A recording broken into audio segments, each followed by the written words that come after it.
এইটা লাইভ হচ্ছে নাকি? এটা লাইভ হচ্ছে নাকি? হ্যাঁ না বসো বসো বসো।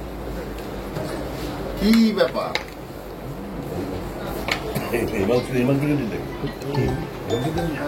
মালা কি শয়তানি অনেকটা করেন, আর কত করবেন শয়তানি? আমরা মানুষ। বিনয় কুমার বিশ্বাস, তাই তো? এটা টোটাল রাজ্যের সিদ্ধান্ত, দলের সিদ্ধান্ত। আমার ভরসা ছিল, গতবারও আমার নাম আসছিল, আমার আশা ছিল দল আমার জন্য ভাববে, দল আমার জন্য ভেবেছে। দলকে আমি সত্যি আমার পক্ষ থেকে কৃতজ্ঞ জানাই। আমি খুশি। আমি চাই বাগদার জন্য কাজ করতে। বাগদা পবিত্র ভূমি, আমার খুবই পছন্দের জায়গা। সবাইকে নিয়ে, আমার যে বিজেপি পরিবার, সবাইকে নিয়ে চলতে চাই। আমি খুশি।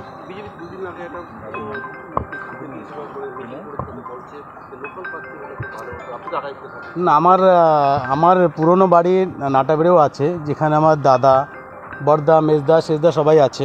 নাটাবাড়িরই সন্তান আমি। আর আকাইপুরে আছে, আকাইপুরে বাড়ি আছে। আমিও বাগদাই ভূমিপুত্র, আমি বাইরের নই, যেহেতু আমার নাটাবাড়ি বাড়ি রয়েছে। একটা বিষয়ে আপনার বিরোধী মানে শাসক দলের যিনি প্রার্থী, তিনি ঠাকুর বাড়ি বাগদা বিধানসভা মূলত মতুয়া অধ্যুষিত। ঠাকুর বাড়ির বিরুদ্ধে বা ঠাকুর বাড়ির মেয়ের বিরুদ্ধে আপনার লড়াই, এটা কতটা কঠিন হবে? আমি মনে করি আমিও একজন মতুয়া, আর আমার মনে হয় না তেমন কোনো লড়াই হবে, কারণ আমরা এমন একটা পরিবার থেকে বিলং করি। আমাদের পরিবারের মুখিয়া মোদিজি। স্বচ্ছতা আমাদের একটা মূল হাতিয়ার। আমরা কখনো মিথ্যাকে প্রশ্রয় দিই না। সততার জন্য আমরা আগে বাড়ছি, এগিয়ে যাব। আমার মনে হয় না তেমন কোনো লড়াই হবে, কারণ আমিও মতুয়া। আমার উপর আমার গুরুদেব, যাকে আমি মনে করি আমাদের গুরু, আমাদের অল ইন্ডিয়া মতুয়া মহাসংঘের সংঘাধিপতি আমার ঠাকুর শান্তনুঠাকুর মহাশয় আছেন, আমার সুমামা আছেন। আমার মনে হয় না কোনো অসুবিধা হবে, কারণ কি আমার ঠাকুর যেখানে থাকবেন আমাকে কেউ ঠেকাতে পারবে না। আমি ঠিক বেরিয়ে নেব আমার ঠাকুরকে নিয়ে 100%। কোনো ভুল নেই। আমাদের জিত নিশ্চিত, আমরা নিজব। মার্জিন শিওর বাড়বে। যা আমাদের লোকসভায় ছিল, মনে করি তার থেকে মার্জিন আমরা আরও বেশি, 45-45 কাছে আমরা চলে যাবো মার্জিনে। তৃণমূলের পক্ষ থেকে কালকে যে বাগদায় সভা হয়েছিল, সেখানে বারবার বলতে শোনা গেছিল যে লোকসভায় যা হয় না হয়, কিন্তু উপনির্বাচনে অন্তত বিধানসভার মতো জায়গায় ঘুরে দাঁড়ানো যায়। তারা 100% নিশ্চিত যে তারা জিতবেন, এবং যে লস আছে সেটা তারা পরিপূর্ণ করতে পারবেন, তারাই জিতবেন। এটা ভুল ধারণা। তৃণমূলকে সবাই জানে। তৃণমূলের যে ওদের যে চোর, যে চুরি করা ওদের পেশা, সবাই সেটা জানে ওরা চুরি করবে। সাধারণ জনগণের জন্য ওরা কিছু করেনি, করতেও পারবে না।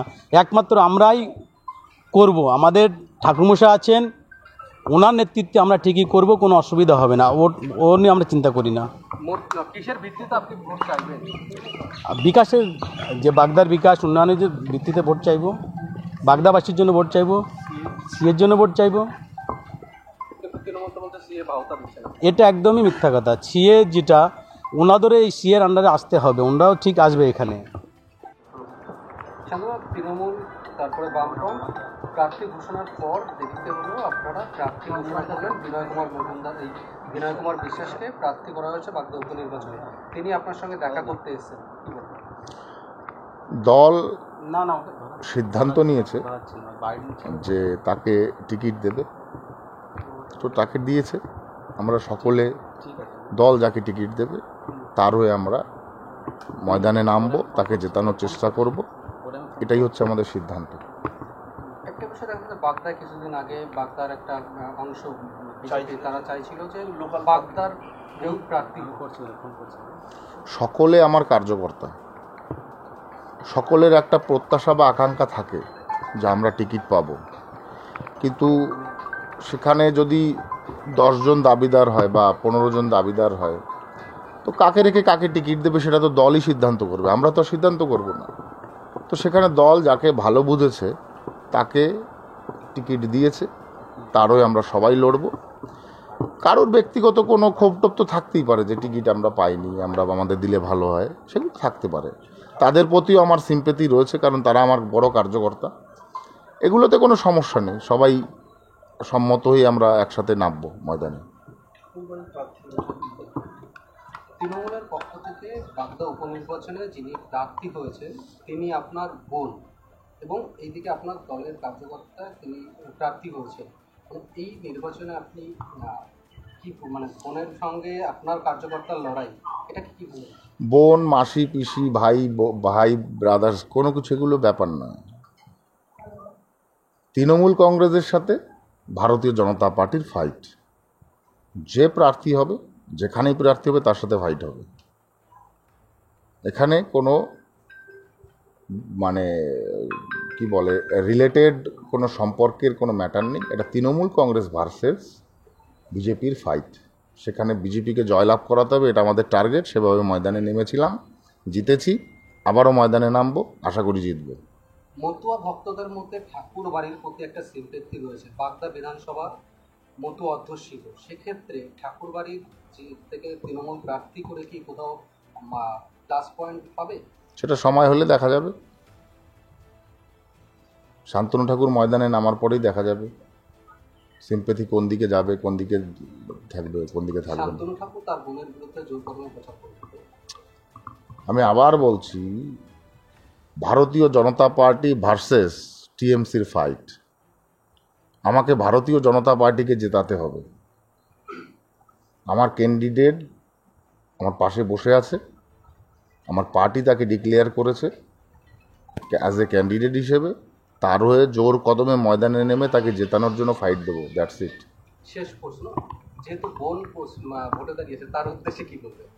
সবাইকে সুস্বাগতম, যেই দাঁড়াতো ওখানে তাকেই স্বাগতম, কিন্তু লড়াইতে ময়দানে ছাড়বো না কাউকে। লড়াইয়ের ময়দানে কাউকে ছাড়া হবে না। দাদা একটা প্রশ্ন, সেটা হচ্ছে গতকাল দেখা গেল পার্থ ভৌমিক তাকে বলতে শোনা গিয়েছে যে অর্থাৎ দলের যে গোষ্ঠীকন্দল শাসক দলের, সেখানে বলতে শোনা যায় যে যারা কাঠি নিয়ে আছেন তারা কাঠি নেবেন না। পার্থ ভৌমিক সেটা কী করে উল্টে দিতে হয় সেটাও জানে। অর্থাৎ যেমন এই যে এই নির্বাচনে যদি যেখানে দাঁড়িয়ে দেখা গেল যে লোকাল প্রার্থী নিয়ে একটা ওখানকার মানুষ দাবি করেছিলেন, তারা বলছেন এবার যে প্রার্থী হয়েছে তাকে জেতান, আগামী 26-এ অবশ্যই বাগদার ভূমিপুত্রকেই প্রার্থী করবেন তৃণমূল। আপনাদের মধ্যেও তো একটা কোন্দল দেখা যাচ্ছে আপনাদের দলের একাংশের, সেই জায়গায় দাঁড়িয়ে ফাইটটা। একই প্রশ্ন বারবার হয়ে যাচ্ছে ঘুরিয়ে ফিরিয়ে। আমি একটা কথাই বলেছি যে পার্টি, ভারতীয় জনতা পার্টি যাকে যোগ্য ক্যান্ডিডেট বলে মনে করেছে তাকে ক্যান্ডিডেট করেছে। এখানে আমাদের কোনো ভূমিকা নেই। যাকে ক্যান্ডিডেট করবে পার্টি তার হয়ে লড়াই করবে, এটাই তো স্বাভাবিক ব্যাপার। এখানে আর কোনো ঘুরিয়ে ফিরিয়ে কোশ্চেনেরই কোনো মানে হয় না।